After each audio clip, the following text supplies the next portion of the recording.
Estamos expondo a carta aos Romanos, como vocês bem sabem. Sabe aquele sujeito que chega até você e diz assim, olha, eu tenho uma coisa para te contar. Uma ruim e uma boa. Qual que você quer ouvir primeiro? A gente responde o que normalmente? A ruim, não é, pessoal? Por que a gente responde a ruim? Porque nós sabemos que depois vai vir uma boa notícia. E essa boa notícia nos traz o quê? Nos traz esperança. Porque depois de uma notícia ruim, sem ter uma notícia boa, cadê a esperança? É exatamente isso que o apóstolo Paulo faz aqui nessa sua carta aos Romanos. Ele conta-nos primeiro a má notícia. Essa má notícia começa no capítulo 1, a partir do verso 18, e ela segue até a metade do capítulo 3 da carta. Depois é só alegria, irmãos. Vamos ter 13 capítulos e meio de notícia boa, de boas novas, para nos encher de esperança e propósito. Mas hoje ainda é dia de falar de notícia ruim. Pois nós vamos estudar Romanos, capítulo 2, verso 1 a 11. Abra, por favor, a sua Bíblia, na carta de Paulo aos Romanos, capítulo 2, e eu vou ler, peço que os irmãos acompanhem, do verso 1 até o verso de número 11.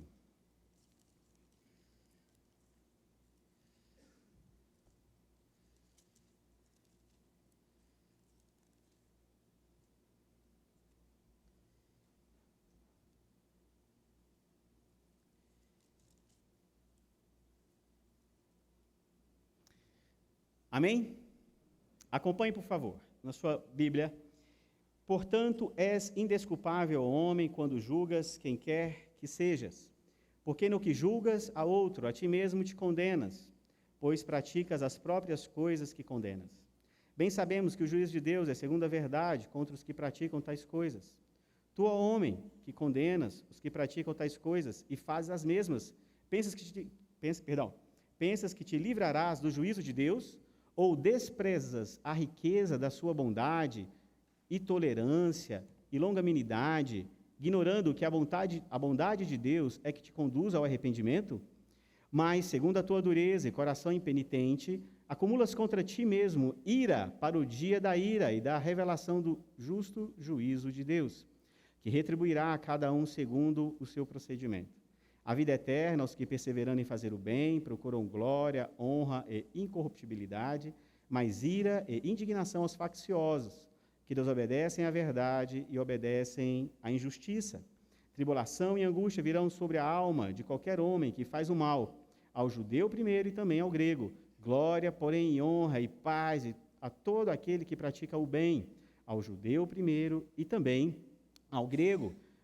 Eu convido você a lermos o verso 11 juntos. Porque para Deus não há acepção de pessoas. Vamos orar, irmãos? Senhor, aqui está a tua palavra, e é o desafio nessa noite de recebermos essa palavra com a mesma intensidade e propósito pelo qual Paulo a escreveu. Por isso, Senhor, abra os nossos corações. Quebra a dureza, muitas vezes, do nosso coração para aceitar aquilo que a tua palavra nos revela, a aceitar, de fato, qual é a nossa condição e entender qual o teu propósito em tudo isso. Eu rogo ao Senhor, fala através da minha vida, Senhor. Usa-me, ó Pai, e também fale ao meu coração, quebranta a minha própria vida para aceitar, para viver e para recorrer ao trono da graça, tudo aquilo que é necessário para que eu possa ser fiel e cada um dos meus irmãos ao Senhor, em nome de Jesus Cristo. Amém. Amém. Primeiro eu queria que você observasse a forma como Paulo constrói, esse texto. Ele usa as palavras de uma forma bem teatral. Nós temos a impressão que o apóstolo Paulo ele está como que discutindo com alguém. Você começa a ler, não dá essa ideia? Quem é que Paulo está procurando lá nessa cidade? Quem é essa pessoa que Paulo está se dirigindo? Ele chama de homem, nessa versão revista e atualizada. Outras versões, como a Almeida atualizada, que fala de você. Há uma outra versão da linguagem de hoje que usa meu amigo. Só que Paulo vira para esse meu amigo e ele faz duras acusações contra ele. Segundo Paulo, é alguém com coração endurecido. Está lá no verso 5. Mas segundo a dureza e coração impenitente. Paulo se dirige a essa pessoa de coração endurecido e que, pelo que nós lemos, ele se sente à vontade para julgar os outros pelos seus pecados, porém, ele próprio comete os mesmos pecados. Não foi o que disse o verso 1? Portanto, és indesculpável, homem, que quando julgas quem quer que sejas, porque no que julgas a outro, a ti mesmo te condenas, porque você faz a mesma coisa. De quem Paulo estava falando, irmãos? Paulo estava falando do judeu. Verso 17 é um texto que nós vamos estudar, não hoje, mais adiante, vai nos mostrar que Paulo está fazendo uma construção a respeito da condição do ser humano, e primeiramente, no capítulo 1 do livro de Romanos, ele começa a falar do gentio, daquele homem entregue a um estado de devassidão por causa do seu pecado. E no capítulo 2, o apóstolo Paulo, ele se volta agora para um outro grupo, que são os judeus. E o que Paulo está dizendo para esse judeu? Esse judeu que tinha a pretensão e a ideia de possuir imunidade contra o juízo de Deus. Essa era uma perspectiva importante da gente observar. Por quê? É importante dizer que Paulo não estava atacando a etnia israelita. Paulo não está pregando algum tipo de antissemitismo ou dizendo que cada judeu em particular ele agisse desse modo, mas que por fatores que nós veremos no decorrer dessa mensagem, os judeus eles acabaram ficando propensos a um moralismo e a um sentimento de superioridade em relação aos que não eram judeus. E nós, utilizando apenas as Escrituras, irmãos, nós vamos perceber claramente isso. Ao acusar o judeu de indesculpável, ele está se referindo mais particularmente, e é isso importante você perceber, a todo judeu moralista. E isso atingia diretamente a classe religiosa e a estrutura religiosa judaica do seu tempo, que também havia sido duramente confrontada por Jesus. Perceba, então, que aquilo que era a pregação de Jesus acabava também sendo a mesma pregação do apóstolo Paulo. Ele, ao longo do seu ministério, Jesus fez duras críticas à estrutura religiosa judaica, que em muitos casos estava maculada com uma atitude de superioridade, com uma moralidade que não revelava de fato uma santidade, porque eles eram moralistas, mas faziam os mesmos pecados que eles condenavam. Jesus foi duro, muito duro, várias vezes no seu ministério com relação a esse grupo de moralistas. Por isso, Paulo completa a frase dizendo, não importa quem você é. Está numa outra versão. Na nossa versão parece que não dá a entender muito isso, mas a tradução no original, no grego, é exatamente isso que está dizendo aí. Portanto, és indesculpável, verso 1, ao homem, quando julgas quem quer que sejas. Não é quem quer que você esteja julgando, é quem quer que você seja. Já viu aquela situação de que você está no trânsito, você bate o seu carro, uma pessoa vem e bate no seu carro abruptamente, você para e fala, ô amigo, por favor, o que é isso que aconteceu? Ele, você sabe com quem você está falando? Essa ideia o judeu, ele sentia-se alguém muito especial, muito importante, e Paulo fala, você é indesculpável, não importa quem você acha que é ou quem você pensa que você é. Esse judeu moralista, ele concordaria com tudo que Paulo disse no capítulo 1, que foi pregado pelos nossos pastores aqui anteriormente. Leia lá, capítulo 1 de Romanos, que diz aí o estado do ser humano. O judeu bateria palma e fala assim, é isso mesmo, Paulo, esse povo vive assim mesmo, esses gentios, esse povo pagão, eles vivem de fato assim é o coração deles, eles vivem numa rebeldia contra Deus, eles são depravados, eles são impuros, eles são imundos, eles são perversos, eles perverteram a ordem natural e a criação de Deus, eles fazem tudo às avessas, eles se sentem Deus, eles trocaram a glória a Deus e tornaram a vida uma busca pela glória pessoal, eles deixaram de adorar o Criador, passaram a adorar a criatura, e aquele judeu que estivesse ouvindo Paulo no início da sua carta, diria, é isso mesmo, Paulo. Mas jamais eles aceitariam que eles não são tão diferentes assim do gentio. Não, eles não. Eles que eram filhos de Abraão, herdeiros das promessas de Deus. Mas Paulo vira para eles e fala, vocês são indesculpáveis.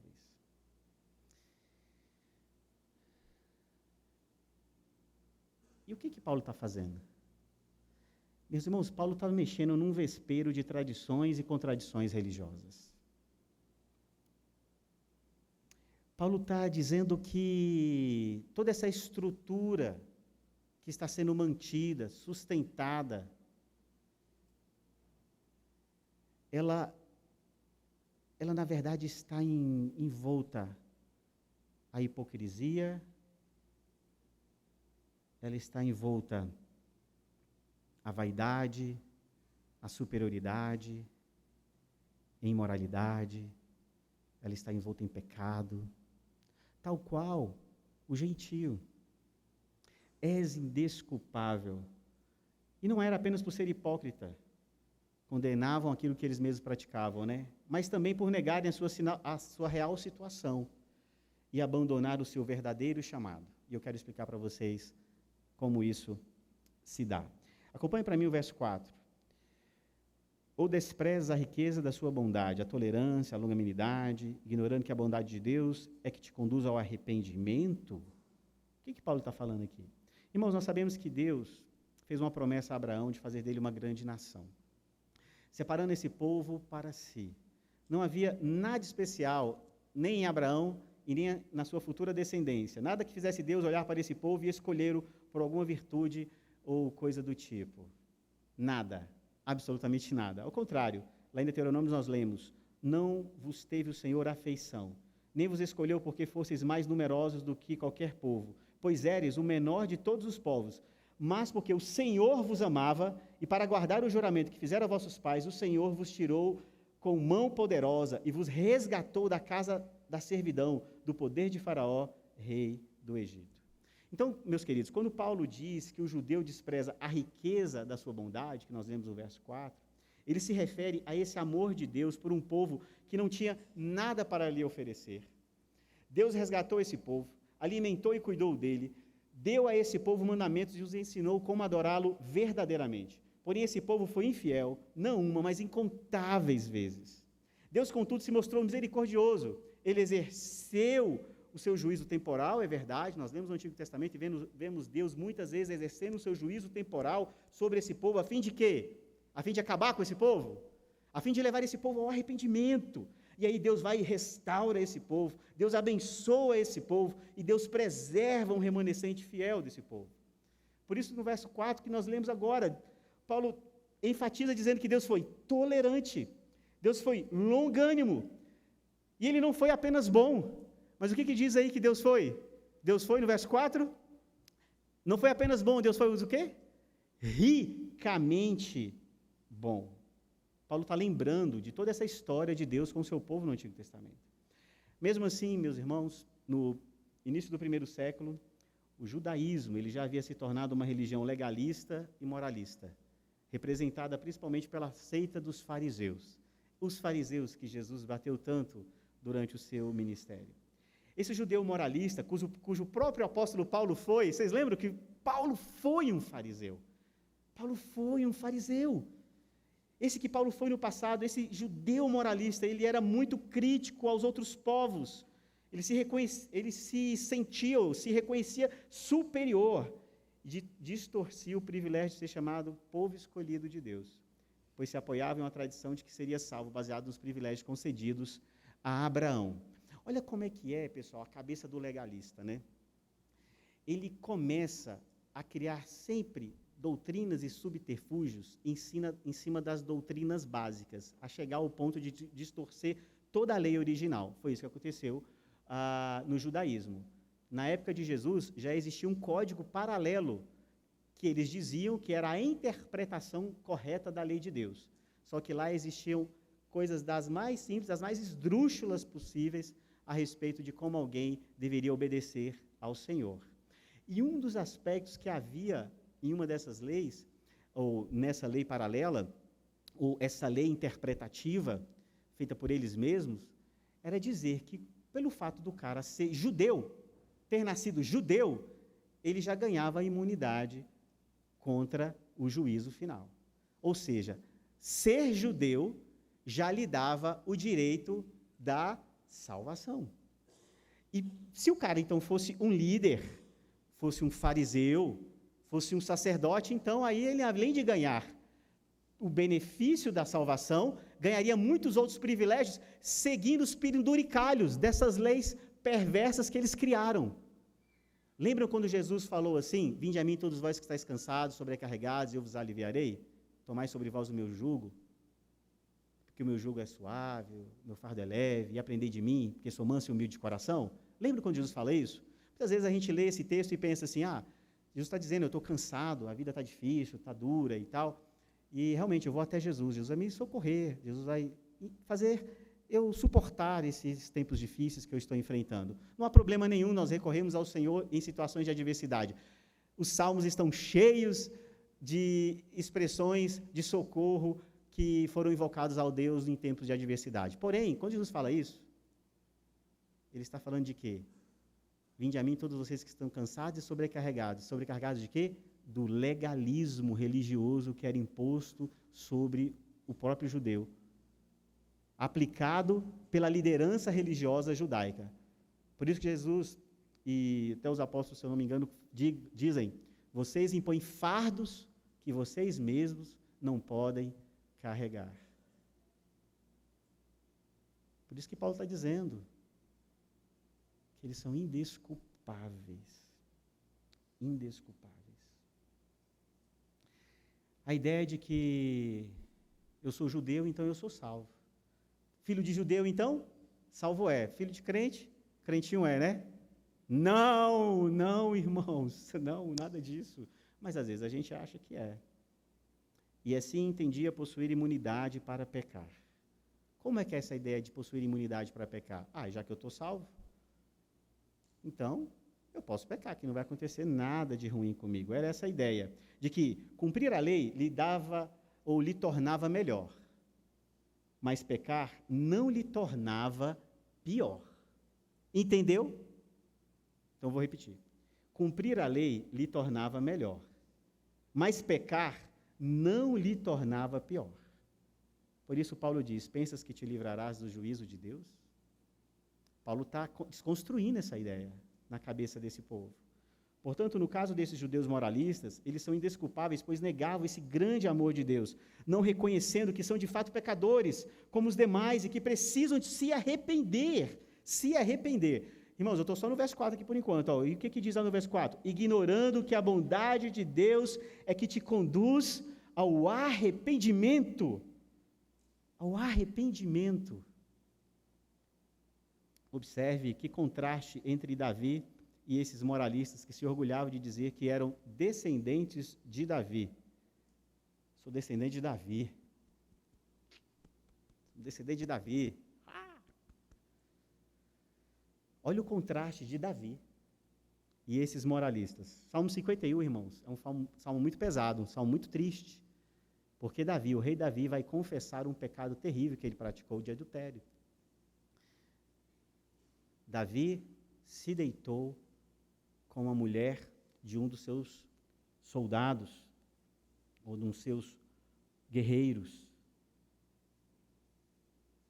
E Davi, arrependido, ele escreve esse salmo: compadece-te de mim, ó Deus, segundo a tua benignidade, e segundo a multidão das tuas misericórdias. Apaga as minhas transgressões. Fiz o que é mal aos teus olhos, de maneira que serás tido por justo no teu falar e puro no teu julgar. Sacrifício agradável a Deus é o espírito quebrantado. Coração quebrantado e contrito não desprezarás, ó Deus. São algumas porções que eu retirei aqui do Salmo 51. Agora observe como Paulo descreve os moralistas, verso 5, irmãos. Eles são de coração endurecido, eles são teimosos. Eles são impenitentes, eles não se arrependem. Verso 8, são facciosos. Facciosos, a palavra facciosos no grego significa eritheia, que tem a ver com contenda. Calvino, ele comenta essa palavra e diz que eles são rebeldes, o que os torna indiferentes às consequências dos seus atos. A versão, nova versão NVT, nova versão transformadora, diz assim que eles vivem para si mesmos. Percebe a diferença entre Davi e aqueles que dizem que são descendências de Davi? Tem alguma coisa errada aí, não tem, irmãos? Um com o coração totalmente quebrantado, contrito, e os outros impenitentes, arrogantes, de coração endurecido, facciosos, contenciosos. Tem alguma coisa errada, não tem, irmãos? Triste isso. Mais triste ainda porque a nação de Israel, ela havia sido escolhida por Deus para ser luz para os outros povos. Israel foi chamada para ser farol aos gentios. Farol aos gentios. Na bênção que Deus proferiu a Abraão, Deus disse, lá em Gênesis 12, 3, em ti serão benditas todas as famílias da terra. Ele não disse assim, em ti será bendita unicamente a tua família. Em ti serão benditas todas as famílias da terra. Ou seja, Israel tinha a missão de fazer com que os outros povos conhecessem a Deus, mas falharam. Ao invés de atrair as outras nações para Deus, eles foram se isolando cada vez mais no nacionalismo exclusivista, com uma liderança religiosa legalista e muitas vezes hipócrita. Um judeu moralista jamais comeria com um gentio. Lembra quando Jesus se encontrou com a mulher samaritana e ele pediu para beber uma água? Por favor, você pode me oferecer uma água? E ela disse, como você que é judeu me pede um copo ou me pede água para beber? E ela diz, porque o evangelista diz, porque os judeus não se dão com os samaritanos. Não se dão, o que significa isso? Não tem nenhuma comunhão, não come nem não divide nem o mesmo prato. Se souber que um samaritano usou aquele talher, ele joga fora, ele considera impuro. Era essa a ideia. Imagine então aceitá-lo como um irmão. Imagine então agora você que é judeu, você abraça o evangelho. E agora você tem que aceitar aquele cara que torce para o Flamengo e você torce para o Botafogo. Imagina agora você ter que aceitar alguém e amar essa pessoa. Alguém que você cresceu desde pequenininho aprendendo a odiar. Alguém que você ouviu seu pai falando assim, eu dou graças a Deus porque eu não nasci mulher, cachorro e gentil.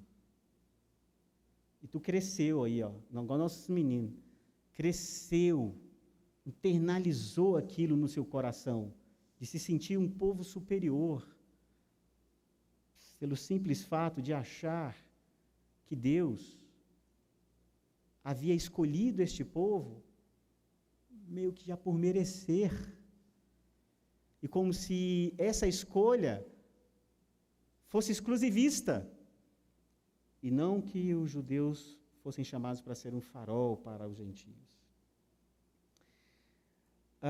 Lembra de Pedro, irmãos, quando Pedro foi se encontrar com o apóstolo Paulo e outros irmãos em uma região da Antioquia, diz, eu não lembro o texto, isso foi Tessalonicenses, diz que Pedro chegou lá e começou a comer com os gentios. E ele estava ali, comendo com os gentios. Ele estava quebrando um paradigma no coração dele. O cara já era crente, cheio do Espírito Santo, Senhor. Andou com o Senhor, andou com Jesus. Jesus falou assim, pastorei o meu rebanho. Vamos dizer assim, um cara que... Gente, Pedro, e ele está lá comendo com os gentios. Poxa, 10, esse cara entendeu a fé. Aí, de repente, irmãos, chegam os judeus amigos dele, lá da Judéia. Aí, o que Pedro vê? Eita, Pedro fica sem graça, ele fica constrangido, ele sai de perto dos gentios. O que Paulo faz? Paulo vai lá e dá um puxão de orelha nele, e fala assim, que história é essa, seu hipócrita, seu cara de pau? Paulo tinha que fazer isso, né, irmãos? Ele era o apóstolo aos gentios, ele tinha que defender, irmãos, ele tinha que mostrar, Pedro, acabou. Foi sim, irmãos, uma grande dificuldade, até no início da igreja, para os judeus entenderem que os gentios eram parte também da promessa de Deus. Isso estava tão internalizado no coração dos judeus, como eu falei, que no início trouxe muita resistência. E foi por isso mesmo que o apóstolo Paulo teve que instruir muitas das suas igrejas para não permitir que judeus convertidos judaizassem o cristianismo. Leia a carta aos Gálatas. Eu acho que é a carta aos Gálatas que o apóstolo Paulo fala isso para Pedro. Leia a carta aos Gálatas e você vai perceber Paulo combatendo uma judialização da igreja, tornar a igreja judia de novo. É por isso que eu disse que Paulo estava mexendo num vespeiro, irmãos. Os judeus moralistas, principalmente sua liderança, não queriam perder o status e privilégios erroneamente concebidos. Imagina, você está numa situação assim, você está voando por cima, e você diz assim, acabou, eu sou judeu, eu sou da descendência, eu estou ligado aos patriarcas. Mas esse conceito ele estava erroneamente concebido, ou parcialmente erroneamente concebido. Todo aquele entulho de tradições humanas estava distorcendo a verdade, manipulando a lei de Deus, deixava os moralistas confortáveis e eles não aceitariam perder nada disso. Foi por esse motivo que Paulo chegou em Roma, não como ele imaginava, mas ele chegou preso, porque chegou acusado de promover perturbação da religião judaica. Vai mexer no vespeiro, né, irmãos? Foi mexer no vespeiro, o que aconteceu? Era melhor deixar quieto, né? Não. Interessante que foi expondo a carta aos Romanos, que Lutero também mexeu no vespeiro teológico e moral do catolicismo romano. E nós sabemos que isso levou à reforma protestante, e todos os seus desdobramentos na igreja e na sociedade. Para Lutero, aquilo era visto como uma reforma necessária à igreja, mas para a igreja católica, aquilo não passava de quê? De rebeldia. Daí não apenas excomungaram Lutero, como procuraram prendê-lo e matá-lo. Porém, os efeitos da reforma protestante de 1517 transpuseram os muros de uma reforma religiosa e se tornou, inclusive, uma reforma política, uma reforma social, no qual muitos reinos romperam com aquela tutela, com aquele domínio da Igreja Católica e se tornaram nações independentes, nações protestantes. Nós vimos um florescer novo, nunca visto, social, cultural, ético, completamente novo. É por isso que, se for necessário mexer num vespeiro que está maculado de contradições e de tradições teológicas, irmãos, nós temos que fazê-lo por fidelidade a Deus, assim como o apóstolo Paulo fez, assim como Lutero fez. Parece que quando se mete a mão no vespeiro religioso de determinados grupos, a consequência será algum tipo de perseguição que pode levar até a morte. Mas louvado seja Deus por homens como esses, que não se calaram em defender a verdade, mesmo que isso custasse a espada em suas cabeças. Percebam o quão sério é isso que nós estamos falando? Percebam o quão sério, irmãos, é isso que nós estamos falando. Sem dúvida, não há maior vergonha que pese contra os judeus moralistas o fato de não reconhecerem Jesus como o Messias prometido. Embora tivesse as Escrituras como a forma para comprovar todos os sinais que a Bíblia deu, incontáveis sinais, que de fato ele era o rei que viria para o seu povo, o que João, o apóstolo João, escreveu? Veio para o que era seu, mas os seus não o receberam. Pense nisso, não reconheceram o Salvador, bem ali no nariz deles. Eles tinham sinais. Os outros não tinham. Eles tinham os sinais. Eles tinham as profecias. Estava ali, irmãos, debaixo do nariz deles. Mas eles não reconheceram. Ao contrário, o que eles fizeram? A classe religiosa sacerdotal, seguida dos fariseus, saduceus e toda aquela turba que acompanhou fazendo coro, eles conseguiram prender Jesus e conseguiram um julgamento sumário contra ele, e ele foi crucificado por isso.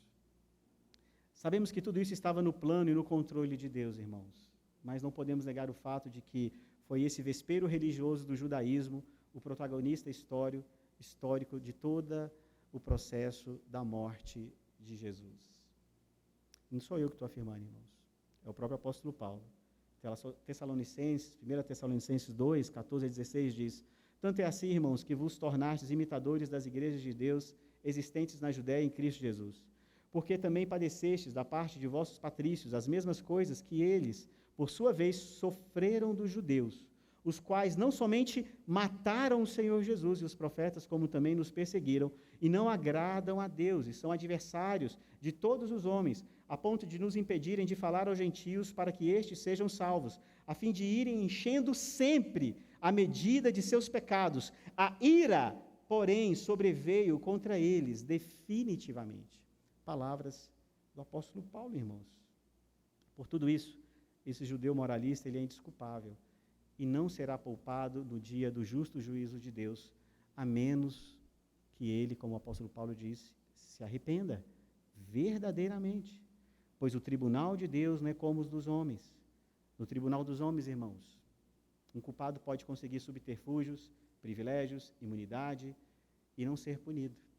Em 2015, lá em São Luís do Maranhão, o filho de um juiz, um estudante universitário, saiu com a caminhonete, bêbado, embriagado, e atropelou uma pessoa e matou.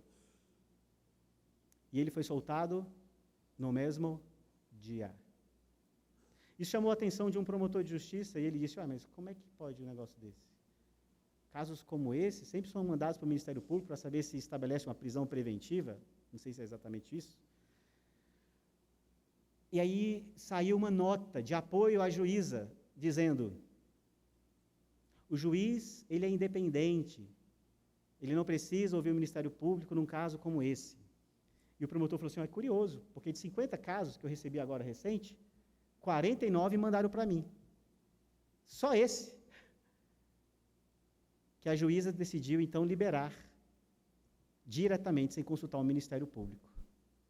Às vezes, irmãos, pelo sobrenome que você tem, pelo carro que você possui, pelo dinheiro que você tem na sua conta, pelo nível de influência que alguém exerce, a nossa justiça, ela pode ser, de certa forma, invadida por subterfúgios, privilégios, imunidades e outras coisas mais. E uma pessoa, às vezes, não ser punida. Mas no tribunal de Deus não é assim. No tribunal de Deus isso não acontece, irmãos. Por isso o reverendo Hernandes, ele diz que deveríamos temer mais o tribunal de Deus do que o tribunal dos homens. Infelizmente, normalmente nós fazemos o contrário, né? Um homem, ele teme mais a Polícia Federal chegar e bater lá na sua porta, por ele estar envolvido com pornografia infantil na internet, do que preocupado do dia que ele terá que prestar contas a um Deus irado. A um Deus irado. Por quê? Porque nos parece uma coisa muito distante essa realidade, o dia da ira, do justo juízo de Deus. Não é assim? Você veio aqui nessa noite, imaginando que você iria ouvir a respeito do dia da ira, do justo juízo de Deus? Talvez você tenha vindo aqui nessa noite com uma boa intenção, e eu não estou julgando, às vezes, a sua motivação de ter vindo aqui. E, às vezes, a sua motivação é: eu queria ter um momento para relaxar, um momento para descontrair, um momento para ouvir uma boa mensagem, me trazer algum tipo de encorajamento, ânimo para aquilo que eu deva fazer, me ajudar em algum conflito que eu esteja vivendo. Porém, poucos pensam nesse dia da ira e do justo juízo de Deus. O apóstolo fala para a gente: nós temos que pensar. Paulo refere a esse justo juízo de Deus no verso 5,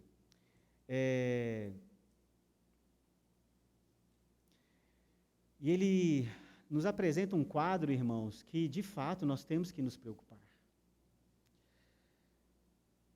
Porque Deus é um juiz permanente. Ele vai usar os meios que lhe apraz para manifestar a sua justiça quando lhe aprouver, inclusive por meios da justiça praticada pelos homens. Em Romanos, que vamos estudar no capítulo 13, nos fala que as autoridades foram instituídas por Deus. E Deus vai usar a justiça aplicada na vida entre os homens como representantes da justiça de Deus. Conquanto essa justiça ainda entre os homens, ela é imperfeita, ela é falha, porque ela é aplicada por homens pecadores. Ou você acha que os ministros do STF são pessoas irrepreensíveis, que não erram, que não pecam, que não são pecadoras, que todas as decisões que eles tomam são completamente isentas e imparciais. Isso é completamente o que, irmãos? Impossível. Impossível. Seja em qualquer esfera do governo, do legislativo, do judiciário, do executivo, seja nas nossas vidas, irmãos. Nenhum ser humano toma qualquer decisão na sua vida de forma completamente imparcial. Todos nós somos movidos por crenças, todos nós somos movidos por convicções, todos nós somos levados a tomar decisões a partir de decisões que já tomamos no nosso coração. E a justiça, portanto, dentre os homens, ela acaba sendo muitas vezes imperfeita, mas isso não significa que o nosso Deus é imperfeito. A palavra de Deus nos mostra que Deus usa e pesa muitas vezes a mão e traz o seu justo juízo de forma temporal, mas é apenas uma manifestação parcial e incompleta da aplicação da justiça de Deus, pois ele, por sua livre vontade, não reprime imediatamente todo o pecado praticado por cada pessoa, mas, como diz o apóstolo Paulo, ele deixa que o homem acumule uma dívida de ira para o julgamento final. Verso 5, irmãos, diz assim: mas segundo a tua dureza de coração, em penitência, acumulastes contra ti mesmo ira para o dia da ira, da revelação do justo juízo de Deus. Portanto, Deus deixa que esse homem fique acumulando esta dívida como se num banco. Mas um dia a conta vai chegar. E esse dia é o dia do julgamento final. E como será esse tribunal? Eu disse para vocês que o tribunal dos homens, muitas vezes, ele é falho, não é? Embora ele seja delegado por Deus, nem sempre nós conseguimos aplicar a justiça entre os homens de forma correta. Mas e o tribunal de Deus? Como será o justo juízo de Deus? Observe, por favor, comigo, como será esse tribunal. Há um juiz que julga conforme a verdade. Verso 2 diz aí: bem sabemos que o juízo de Deus é segundo a verdade. Ou seja, Deus é aquele que conhece o coração do ser humano. Ele sabe se o cara roubou, ele sabe se o cara mentiu, ele sabe se o cara fraudou, ele sabe se o cara adulterou, ele sabe se a mulher cometeu o pecado que seja. Talvez diante dos homens isso nunca conseguirá ser esclarecido, mas Deus sabe. E ele julga conforme a verdade, porque ele conhece tudo. Nada pode ser encoberto a ele. Tudo diante de Deus é revelado. E ele não julga conforme o que nós não fizemos, é o que diz. Ele julga conforme aquilo que nós somos. Somos. Ele não inventa uma coisa. Além disso, ele é implacável, verso 3. Pensas que você se livrará do justo? Não, não vai se livrar. Esse tribunal, ele é implacável. Não tem como se livrar, irmãos. Não tem como, não tem delação premiada que vai livrar a pessoa, que vai diminuir a pena dessa pessoa. Não tem como. É implacável, ela vai ser aplicada um dia. Esse juiz, ele é o quê? Justo. Justo, versos 5 a 7, é muito interessante, que mostra isso para nós. A vida eterna aos que, perseverando em fazer o bem, procuram a glória, a honra e corruptibilidade, mas ira e indignação aos facciosos que desobedecem à verdade e obedecem à injustiça. Ou seja, ele é justo, ele não vai punir ninguém inocente. Ele só vai punir quem é o quê? Culpado. Ele é justo. Diz que Deus, ele não vai prender o inocente. Ele não vai aplicar uma pena sobre o inocente. Ele só vai aplicar uma pena sobre quem? Sobre o culpado. É um justo tribunal. Ele é imparcial. Verso 9 e 10 fala, tanto do judeu quanto do grego. O primeiro do judeu, depois o grego. O primeiro o judeu, depois o grego. E o grego aqui é o gentio. O grego aqui são os outros povos, todos os demais povos.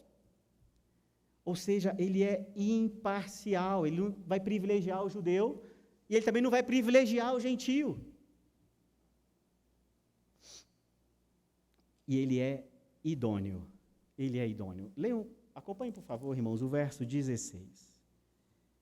No dia em que Deus, por meio de Cristo Jesus, julgar os segredos dos homens de conformidade com o meu evangelho.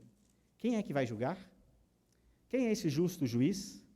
Jesus vai julgar. Vocês já ouviram falar de juiz vendendo sentença? Semana passada foi um juiz denunciado por vender sentença em um estado aí do Brasil. Só que esse tribunal aqui, ele é um tribunal idôneo. Aquele que vai julgar, ele veio e viveu vida reta. Ele não é corrompido, corrompível e não corrompe. Ele é idôneo. Ele pode julgar porque ele veio e não pecou. Ele pode julgar porque ele foi irrepreensível. Ele pode julgar porque ele é o quê? Perfeito. Perfeito, irmãos. É assim que é esse tribunal. É assim que é esse tribunal. Como nos lembra o apóstolo Paulo, qual a consequência desse tribunal?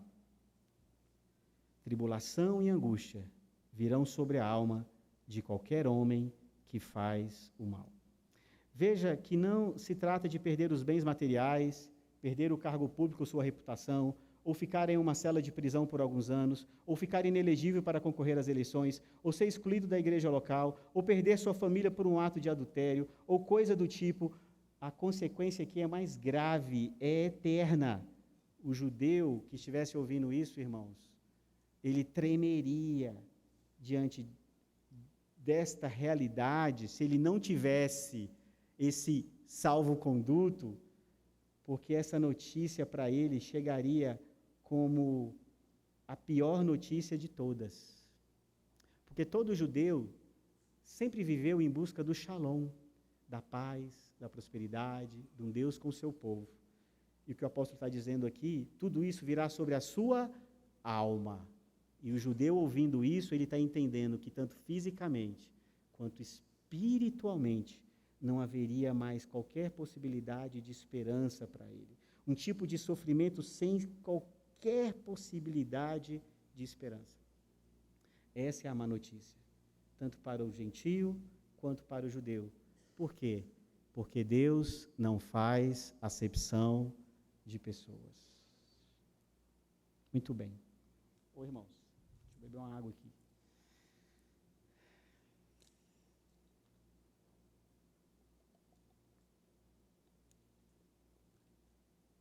Vocês me entenderam até aqui?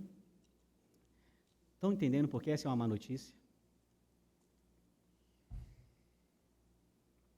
No século XVIII, em um avivamento que houve nos Estados Unidos, um pregador chamado Jonathan Edwards, muitos aqui já devem ter conhecido, pregou um sermão que ficou muito conhecido na época, e até hoje é muito citado, chamado Pecadores na Mão de um Deus Irado. Foi um grande, verdadeiro avivamento que aconteceu nos Estados Unidos ali no século XVIII.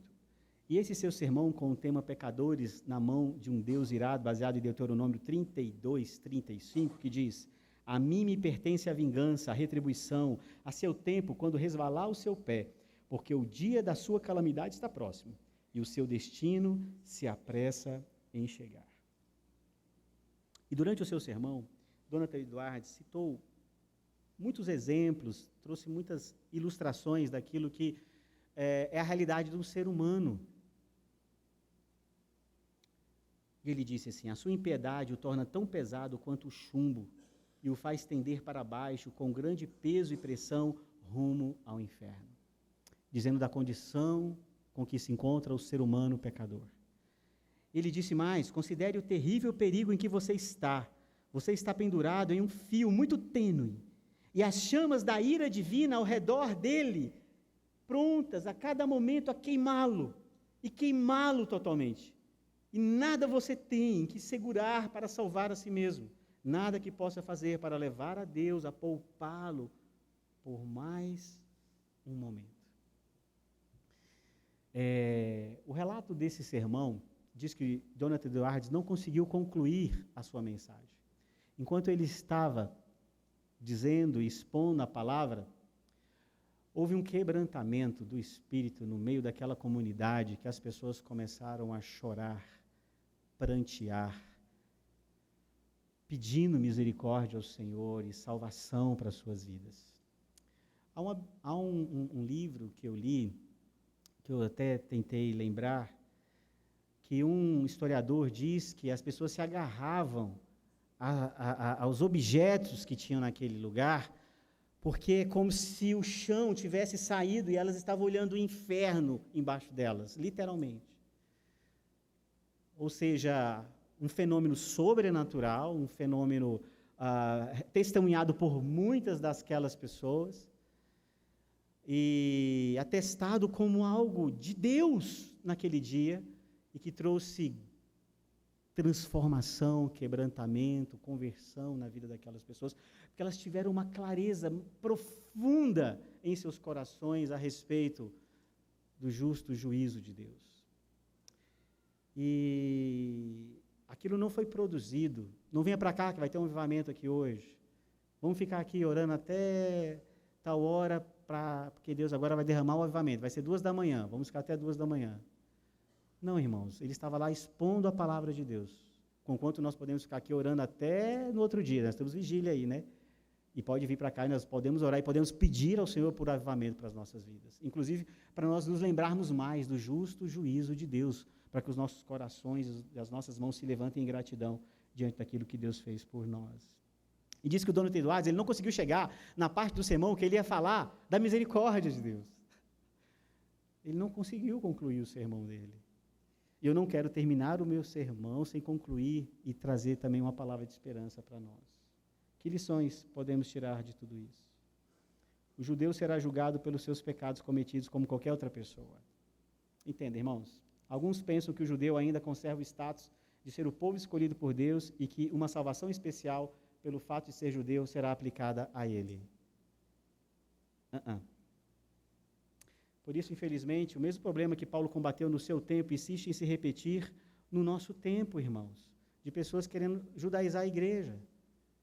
Tem determinadas lideranças evangélicas que querem ensinar a igreja de que eles têm, sim, uma ligação direta e, de certo modo, uma submissão àquilo que ainda prescreve a rituais do Antigo Testamento, como celebrar as festas do Antigo Testamento. Tem muitas igrejas evangélicas que ainda fazem isso hoje, celebram festas do Antigo Testamento.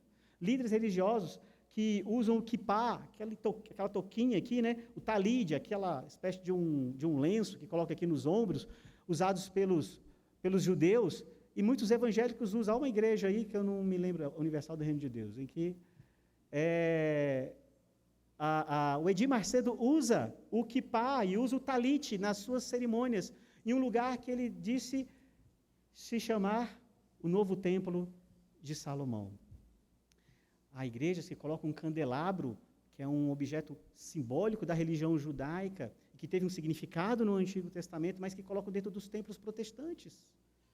Porque acham que ainda existe essa herança, essa relação de dependência, submissão, aquilo que é de característica judaica. Alguns exigem restrições alimentares severas, outros promovem caravanas para Jerusalém, a fim de que todos possam orar ali, no Muro das Lamentações, e pisar no solo sagrado. Teve uma irmã que chegou de viagem, toda empolgada, né, motivada, chegou numa viagem de Jerusalém, foi para uma peregrinação, chegou em mim, pastor, eu trouxe aqui para você um presente aqui. Eu falei, minha irmã, cadê? É aqui uma coisa que eu trouxe lá de Israel pelo Senhor, e eu entrei lá naquele lugar e orei por vocês, orei pela igreja, e é um clima diferente, é uma atmosfera diferente, e a bênção de Deus está sobre a nossa... E às vezes, irmãos, o que esses líderes fazem, muitos irmãos evangélicos acabam reproduzindo essas ideias. Não estou querendo aqui, irmãos, ridicularizar você, mas há irmãos que têm o quadro da cidade de Jerusalém na sua sala, como um certo um sentimento de ligação e dependência àquilo que Deus ainda vai fazer à nação de Israel. Isso é muito triste. Outros gostam de usar camisas com símbolos judaicos, e até bandeira do Brasil a gente já tem, né, irmãos? De um lado, pedaço da bandeira do Brasil, do outro lado, a bandeira de Israel. A gente viu isso aí sendo utilizado, e ainda é utilizado por muitas pessoas. Irmãos, eu não sei qual foi a formação religiosa que você teve, se isso já fez parte da sua tradição aí de fé, de achar que o judeu é um povo realmente especial e que, pelo fato de ele ser judeu, ele tem uma salvação, um salvo-indulto garantido pelo Senhor. Mas a Bíblia diz o contrário. A Bíblia diz o contrário, irmãos.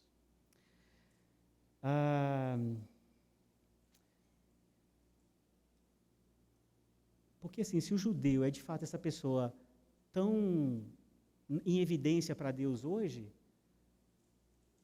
é claro que todo evangélico vai querer se associar a tudo que é judeu. É a lógica desses líderes. E é aquilo que se torna a prática de muitos evangélicos. Veja as consequências disso no atual conflito ali no Oriente Médio entre judeus e palestinos ali na faixa de Gaza. Se você entende que o judeu é hoje o povo de Deus, que Deus tem uma história com esse povo, e que Deus hoje ainda está ali atuando, e Israel exerce um papel central, redentivo na história de Deus com a humanidade, tu vai olhar e falar assim, meu Deus, o judeu, coitado, é o povo de Deus, está sendo perseguido, é o povo de Deus, tem que reprimir mesmo a injusta ofensa, né? E a gente vai ficando com essa ideia, Senhor, abençoa Israel, protege Israel, faz com que Israel não seja invadido, porque essa terra é santa, é deles, é prometida a eles, o Senhor vai restaurar esse templo. E olha as consequências da nossa própria oração quando nós nos tornamos ingênuos, irmãos, a respeito daquilo que a palavra diz, levado por filosofias dos homens, levados por engodo dos homens. Irmãos,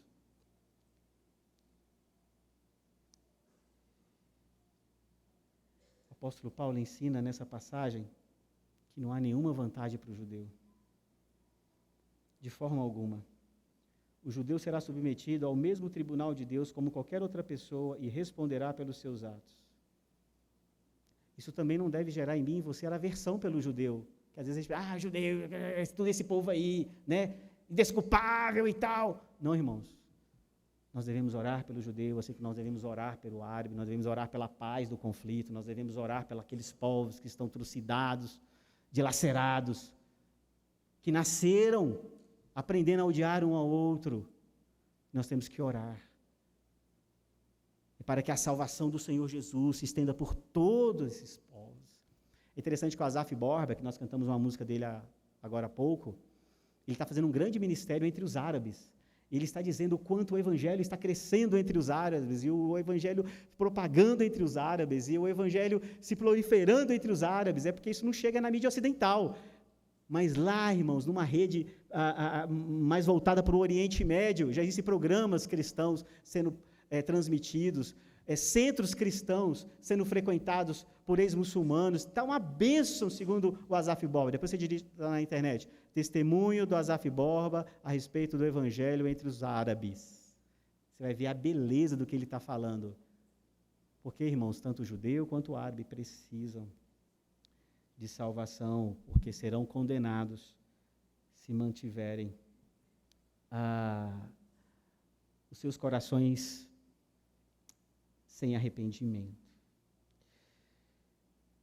Ninguém será salvo por ser judeu, da mesma forma que ninguém será salvo por ser evangélico, presbiteriano, batista, assembleano ou de alguma comunidade cristã. Ouça bem, um ateu, um judeu, um muçulmano, um agnóstico, um espírita, um cristão estarão lado a lado diante do justo juízo de Deus. Pois todos nós teremos de comparecer diante do tribunal de Cristo, para que cada um receba o que merecer pelo bem ou pelo mal que tiver feito neste corpo terreno. Paulo fala aos Coríntios, pelo bem e pelo mal. Então Deus está de fato, Paulo está de fato nos mostrando aqui que todos estaremos ali. Ninguém estará numa classe privilegiada e especial.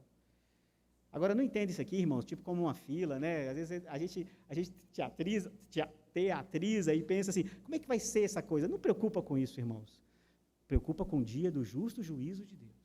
E preocupa como está o seu coração, de não ser encontrado como uma pessoa que revela um coração impenitente, um coração faccioso, um coração que não se arrepende. Eu disse para vocês, então, que o judeu será julgado por seus pecados cometidos como qualquer outra pessoa. E todo julgamento deve ser sem hipocrisia e sem soberba. É o que Paulo está ensinando. Paulo não está dizendo, irmãos, que é errado julgar. Ele mesmo está fazendo um duro julgamento aqui, se você não percebeu. Paulo está fazendo um duro julgamento. Mas qual a diferença do julgamento de Paulo para o julgamento desses moralistas? é que esses moralistas, irmãos, eles julgavam de forma hipócrita e de forma soberba. E já o apóstolo Paulo, ele julgava a fim de levar esse povo ao arrependimento, e o próprio Paulo se colocava como um igual. Quando Paulo escreve uma carta para o seu amigo pastor Timóteo, ele diz assim: porque Cristo Jesus veio e morreu pelos pecadores, do qual eu sou o principal. Lá em Romanos 9, sabe o que o apóstolo Paulo fala? Meus irmãos judeus, se eu pudesse, eu me tornaria anátema, ou seja, eu seria maldito de Deus, para que vocês pudessem ser salvos. Olha a diferença, então, desse Paulo que está julgando essa comunidade. Paulo está julgando em amor, Paulo está julgando para o arrependimento, e Paulo está se colocando como um igual a eles. Porque o mesmo apóstolo Paulo que vai falar no capítulo 3, não há um justo nenhum sequer. Não há quem busque a Deus. Então, primeiro, Paulo está condenando sermos duros quando julgamos os outros pelos pecados que eles cometem. Mas somos brandos quando nós cometemos os mesmos pecados. Isso é hipocrisia, irmãos. Ao invés dessa pessoa se quebrantar, se humilhar, se arrepender, ela se sente livre para continuar praticando as mesmas coisas que condena. Eu lembro de um caso, irmãos, de um pastor de uma igreja uma igreja muito pequenininha, em que ele está ali como uma pessoa de confiança, uma pessoa que está pregando a palavra de Deus, uma pessoa que está ensinando as pessoas a viver uma vida correta, uma vida justa diante do Senhor, alguém que está ali como um exemplo para a comunidade. Um belo dia, um diácono, um presbítero da igreja, recebe uma denúncia de uma pessoa qualquer, não é nem uma denúncia, um comentário, dizendo que havia visto o pastor entrando em uma casa, em um lugar daquela cidade. E que ele chamou a atenção daquele presbítero, detetive, né? E o presbítero foi tentar entender o que era aquilo, porque a forma como essa pessoa contou foi, de certa forma, jocosa. E ele foi atrás de tentar entender o que era aquilo. E depois ele percebeu, ele ficou meio assim, ele ficou realmente de tocaia, assim, e um dia viu o pastor chegando e entrando em uma casa. E aí ele chamou um outro presbítero e falou assim, e aí, a gente conversa com o pastor ou a gente tenta ver o que está acontecendo? Porque era uma situação, assim, que trazia muita suspeita, e eles ficaram com medo de falar com o pastor, e imediatamente aquilo, eles não têm nenhum tipo de prova, de qualquer coisa que pudessem, de fato, provar se o pastor estivesse fazendo algo errado. E ali eles ficaram, de fato, de tocar em um dia, até que eles perceberam que saiu uma mulher daquela casa, e aquele pastor cumprimentou aquela mulher, e não sei se trocaram algumas carícias, e entraram. E eles viram que aquilo era uma prática, e ele foi conversar com esse colega dele, e o colega dele disse, não, ele sempre está sempre aqui nessa casa e tal. Resumo da história, irmãos, depois descobriram que esse pastor nos está dizendo, desse tamanhico, não é muito longe daqui não, tá, irmãos? No entorno aqui de Brasília. Cidade desse tamanhico, esse pastor mantinha 2 famílias. Ele era um pastor na igreja presbiteriana do Brasil, e ele mantinha uma outra família na mesma cidade. Como é que esse cara conseguia fazer isso? Ele falava para a esposa que ele tinha alguns compromissos a fazer, viagens a fazer, pregações a fazer fora, coisas do tipo. Ele criava algumas desculpas e ficava, 2, 3 dias fora. E nesse período ele ficava nessa outra casa. E assim ele mantinha essas 2 famílias, até que ele foi desmascarado. É isso que o apóstolo Paulo está dizendo aqui, irmãos. Sabe, quando eu condeno algo, mas eu sou hipócrita, eu faço aquilo que eu condeno. E ainda tenho a cara de pau de chegar diante da igreja e ficar ensinando que a família é a instituição do Senhor e que o marido deve ser fiel à esposa. É esse tipo de hipocrisia que o apóstolo Paulo está falando. Como o novo Israel de Deus, nós devemos observar se também estamos incorrendo no mesmo erro. Houve um tempo atrás que o crente deixava de vir ao culto de Santa Ceia, porque ele se sentia, quando ele cometia algum pecado e aquilo pesava no seu coração, ele deixava de vir no culto, que era um erro, né, irmãos? Porque o certo é você vir ao culto, porque a ceia não é para quem merece, né? A ceia é para os pecadores redimidos e arrependidos. Inclusive, uma das preocupações que nós temos que a palavra seja o centro do culto, é para que ao ouvir a palavra, aquele que está em pecado se arrependa, e aí no final participe da ceia arrependido. Senhor, obrigado, perdoa o meu pecado. Só que alguns irmãos acabavam levando até para um certo legalismo, e dizia assim, eu não posso ir porque eu estou em pecado. Se tinha vergonha de vir aqui, baseado lá em Coríntios, que se ele bebesse a ceia indignamente, em pecado, ele iria receber algum tipo de quê? De punição de Deus. Poderia até morrer, irmãos, ficar doente. Então, não vou, né? Eu não vou lá. Só que isso mostra uma coisa interessante. Havia um certo temor, mesmo que com uma certa ignorância a respeito do que a palavra de Deus nos diz, mas havia um certo temor ali, de que eu não vou lá. Por quê? Porque eu estou vivendo assim. Hoje muitas pessoas acham que pode deixar o seu pecado lá fora, participar do culto, participar da ceia, abraçar os seus irmãos no final e voltar para dormir abraçado com o seu pecado. Essa é a verdade, irmãos. As pessoas vêm e vão embora sem nenhum constrangimento. E é a vida que segue. Isso é o quê? Soberba. É a ideia de se sentir por cima, melhor do que aquele colega do trabalho que não é crente e que não vai à igreja, melhor do que aquela pessoa que está ali no boteco, já bem cedinho tomando uma, melhor que o craqueiro que te aborda no semáforo, melhor que o seu colega fútil da faculdade, melhor do que os políticos que nos representam atolados em crimes de corrupção, melhor do que aquele que está atrás da grade, melhor do que aquele casal homossexual que você avistou no shopping. Olha ao nível que muitas vezes nós chegamos, irmãos, da nossa soberba evangélica. Uma vez um rapaz chegou em mim, um irmão em Cristo, falou para mim, deixa eu te contar uma história e tal, o que foi? Ele, poxa, alguém da família dele a procurou e disse assim, mano, eu estou muito preocupado, estou tão triste, porque eu descobri que meu filho está mantendo relações sexuais com a namorada. Ambos ali não eram casados, eram da igreja, e eles estavam namorando e começaram a manter relações sexuais. E ela disse assim, com o coração dilacerado, certo, né?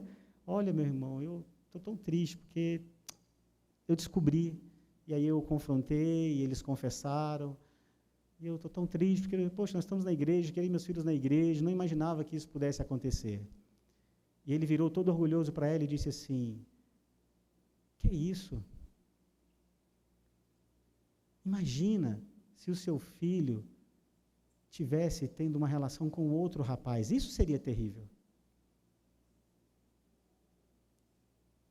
Isso seria terrível. Irmãos, isso é soberba. Achar que relações sexuais ilícitas entre um rapaz e uma moça da igreja é menos grave do que a homossexualidade. Irmãos, isso é soberba. Isso é soberba. É a ideia de se sentir por cima. E é triste, irmãos, que há crente que se sente até melhor do que outros crentes. Eu não quero me delongar muito, irmãos, já estamos na hora, mas vocês imaginam esse vespeiro político que nós vivemos aí recentemente, onde irmãos que se dizem cristãos estabeleceram verdadeiras barreiras, se sentindo superiores ao outro por conta do partido que decidiu apoiar. Isso é soberba. Devemos ser muito cuidadosos para não acomodar em nosso coração uma pretensão de que nós temos o respaldo bíblico, porque na verdade nós não temos, como alguns pensam que Deus vai poupá-lo, ignorar os pecados pelo fato de você ser membro de uma igreja, participar das atividades da igreja, ler a Bíblia e até mesmo ensinar outras pessoas a respeito da teologia. Não confunda graça preciosa com graça barata. Dietrich Bonhoeffer, teólogo e pastor alemão, ele falava sobre isso no seu livro Discipulado. Não confunda graça barata com graça preciosa. Graça barata é essa. Não, eu sou filho de Deus, sou filho de Abraão, Deus vai poupar, Deus é bom e tal. Não tem problema viver esse pecado aqui. No final, eu sou melhor do que os outros. Eu não... Bonhoeffer fala, isso é graça barata. A graça preciosa, ela custou um preço, e esse preço foi alto. Custou a vida de Jesus, e agora custará toda a nossa vida em vivermos para o Senhor. Calvino disse, a eleição é para que sejamos santos, não porque somos santos. Portanto, para vivermos nas boas obras, não pelas boas obras, para os méritos, não pelos méritos. E por último, irmãos, seremos julgados pelas nossas próprias faltas, e isso nos torna o quê? Indesculpáveis. A má notícia que o apóstolo Paulo traz é que não há nenhuma pessoa capaz de salvar a si mesmo. Vocês leem ali no verso 6 e 7 e tal, 8, 9, que o apóstolo Paulo está parecendo, né, sugerir que alguém possa ser salvo fazendo o bem. Aí tu lê lá e fala, então, vida eterna para quem faz o bem, condenação para quem faz o mal. Mas, na verdade, não é pelo fato do apóstolo Paulo estar dizendo aquilo que ele está dizendo, que ele está afirmando que é possível alguém ser salvo de fato por fazer o bem. Ele só está usando uma argumentação que mostra a justiça de Deus. Que Deus ele não vai punir ninguém injustamente. Eu vou explicar isso melhor falando de uma história que eu pensei aqui sobre o buraco. Você sabe que eu gosto de coisas do mato, de aventura e tal. Então, foi a ilustração que eu imaginei para demonstrar isso. Uma pessoa tem que fazer uma travessia numa grande região de floresta. E alguém chega para ele e diz assim, olha, amigo, o caminho é esse. Você está vendo? Está sinalizado, você tem que seguir por aqui. Obedeça às placas de advertência. Não entre em qualquer outro caminho. O caminho é esse. Mas aí ele sai e logo em seguida ele vê uma placa, proibido, não ultrapasse. E o caminho dele seguir. E a placa aqui, proibido, não ultrapasse. Ele diz assim, não deve ser tudo isso não, que é isso, né? Deve estar me escondendo alguma coisa boa. Aí o que ele faz? Ele pula a cerca e entra. E assim que ele entra, ele cai num grande buraco, numa armadilha funda. E quando ele cai, ele tem uma lesão profunda na sua coluna. E ele está ali sozinho, um buraco escuro, sem ninguém. O apóstolo Paulo está dizendo, se você conseguir sair desse buraco com a lesão na sua coluna, é essa pessoa que faz o bem. E aí você, então, vai poder receber a vida eterna. Uma pessoa numa condição dessa tem condições de sair desse buraco? Ela tem como sair desse buraco? Foi ela que foi para esse buraco, não foi? Pela irresponsabilidade dela, pela culpa dela, pelo erro dela. E o apóstolo Paulo fala, então, que aquele que está nessa situação, ele é incapaz de fazer o bem. Então, Paulo menciona a questão de quem faz o bem apenas para mostrar que Deus é justo. Mas quem é esse homem justo que nasceu sem pecado? Quem é essa pessoa justa que não cometeu nenhum pecado na sua vida? Porque, irmãos, mesmo que você nascesse sem pecado, que não é verdade, e você cometesse apenas um único pecado, quando você ainda fosse criança, na ingenuidade, de contar uma mentirinha, da mamãe falar assim, você pegou o que eu falei para não pegar, e você fala assim, não, eu não peguei. Você fala, contar essa pequena mentirinha, irmão, já seria suficiente para te levar e me levar para o inferno. Porque isso é inadmissível diante da justa justiça de Deus e da santidade de Deus. Isso é muito diferente do que a gente está acostumado a ouvir, é verdade. Então, alguém realmente justo? Não. Alguém que realmente pode viver essa vida reta por si mesmo? Não. Essa é a notícia triste, irmãos. Nós não podemos. Nós não podemos achar que a vida é uma balança, onde Deus vai pesar coisas boas, coisas más, e nós vamos nos esforçar, e nossa vida vai ser tão boa, tão certinha, que a gente vai fazer um monte de coisa boa, e no final Deus fala assim, bom, pode entrar.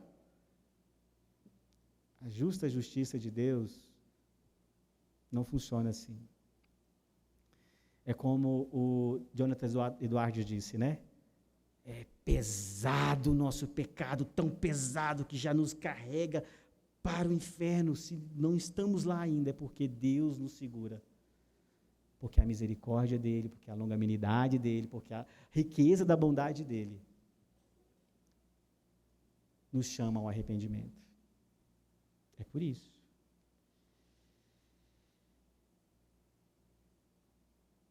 Que notícia mais triste, não é verdade? De que ninguém vai passar no teste. Se passar no teste significa apresentar o meu currículo da minha vida pregressa. É essa a má notícia. Nós falaremos dessa má notícia, irmãos, ainda no próximo domingo. Mas nós sabemos que Deus providenciou um livramento desse buraco que nós nos metemos. E a palavra de Deus nos fala que houve um justo, que houve um sem pecado. E ele chegou por livre e espontânea vontade nesse buraco. Ele desceu sozinho.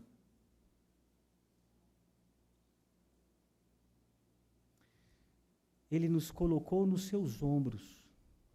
Ele assumiu todo o nosso peso sobre ele. E ele foi subir nesse buraco, nos carregando em suas costas. À medida que ele subia, as pedras o cortavam, as pedras o feriam, a sua cabeça era cortada, ao ponto de um momento a sua cabeça estar cheia de sangue. Mas ele não parou, ele não desanimou, ele não desistiu, ele não nos soltou, ele foi até o fim, ele saiu do buraco e ele disse: está consumado. Essa é a boa notícia. Essa é a nossa esperança. Eu queria convidar os meus irmãos que vão cantar um cântico para a gente encerrar orando, que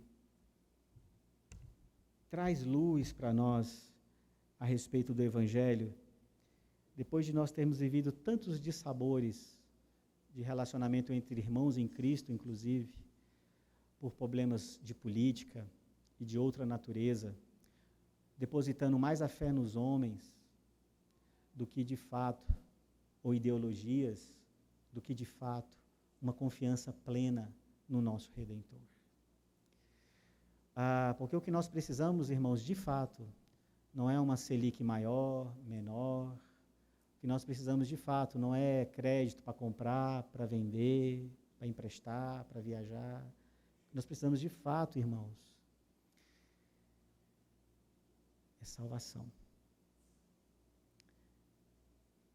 Porque se nós não tivermos a salvação em Cristo Jesus, você pode ter tudo o que quiser nessa terra, mas o que te reserva é o justo juízo de Deus. Vamos lá?